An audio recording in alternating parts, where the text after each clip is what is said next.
Hi, how's it going? I'm Austin Leak, and I'm doing my case study over the NCAA versus Tarkanian, who's Jerry Tarkanian. A little background on Jerry Tarkanian. Tarkanian became the head basketball coach of the UNLV Running Rebels in 1973 after a very successful 5-year period with Long Beach State University. At Long Beach State, Tarkanian amassed a 122-20 overall record, and he was also 40-4 in conference play. So I mean, he was really good. Had a great resume whenever he was hired at UNLV.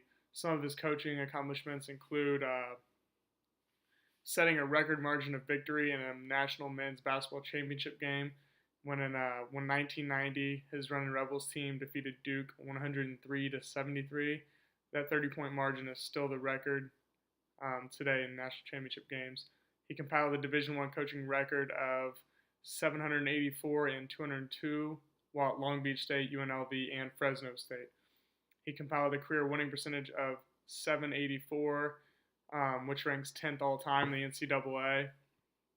He also became the second fastest coach to reach 700 career wins in NCAA history. The fastest was Kentucky's Adolph Rupp. He had a winning season each year at UNLV while coaching 13 players recognized as All-Americans,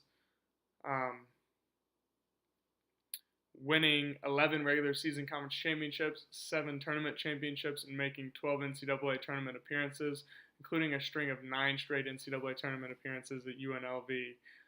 He was also an 8-time Coach of the Year at UNLV, and coaching his final UNLV game on March 3rd, 1992.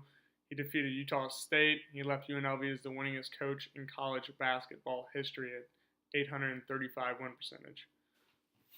So this case obviously deals with Jerry Tarkanian at UNLV and the NCAA. As a member of the NCAA, UNLV must follow the rules set forth by the NCAA.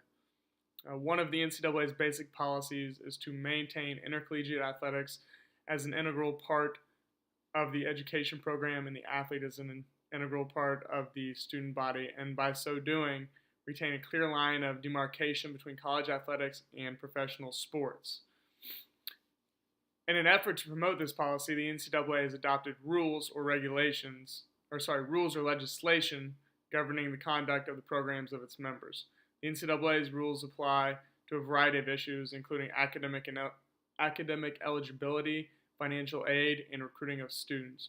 When members join the NCAA, they agree to abide by and enforce the association's rules. So once again, if you are a member school of the NCAA, you must abide by the laws that the NCAA sets forth.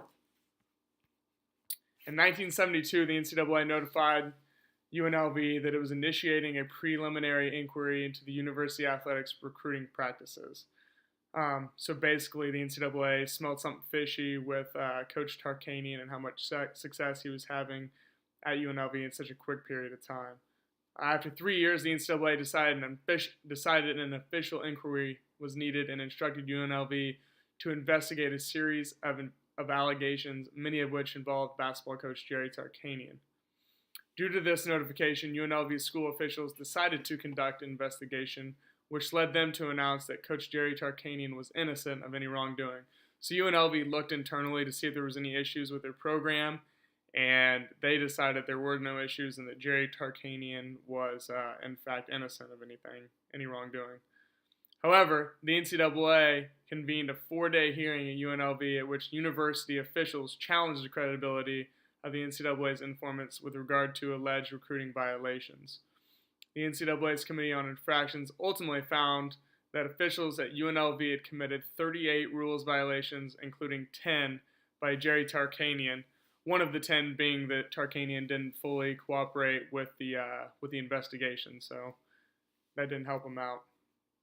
As a result of this investigation, the committee proposed sanctions, including a 2-year probation for the university and a request for it to show cause as to why UNLV should not suffer greater penalties if officials failed to discipline Tarkanian by removing him from his coaching position during the 2-year probation. So, the NCAA wanted UNLV to get rid of Jerry Tarkanian. So in response, UNLV officials decided that they had 3 options. Number one was to reject the NCAA sanctions, and if they rejected them, they were at risk to get heavier penalties, including maybe even a longer probation.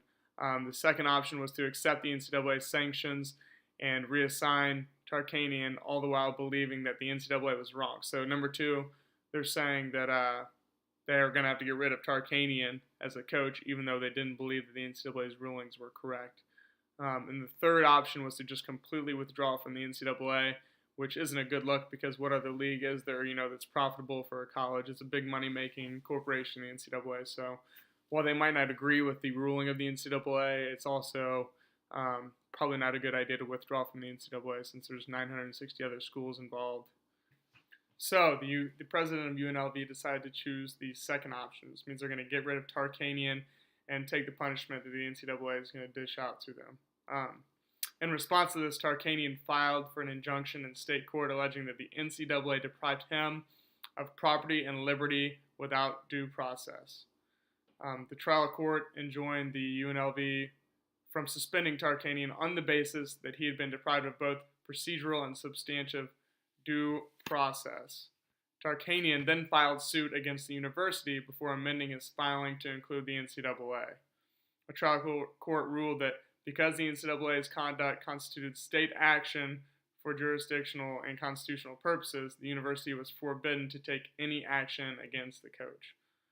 On further review, the Supreme Court of Nevada, agreeing that the NCAA engaged in state action, affirmed that because the NCAA violated Tarkanian's substantive and procedural due process rights, the association could not enforce the sanctions that it intended to impose upon Coach Tarkanian. Dissatisfied with the outcome, the NCAA then appealed, and the Supreme Court agreed to hear the case. Tarkanian never missed a day of work during the course of litigation because the trial court had enjoined the university from suspending him from coaching. So in short, Tarkanian used the 14th Amendment to sue the NCAA for violation of his due process rights. The 14th Amendment deals with citizenship rights, and Tarkanian's rights were not violated. The 14th Amendment applies only to actions authorized by the state. NCAA was not acting under Nevada state law. So the Supreme Court in a 5-4 judgment reversed the ruling in favor of the NCAA. The NCAA is able to discipline its schools because NCAA is a private organization. Therefore, they are not subject to regulation by the 14th Amendment.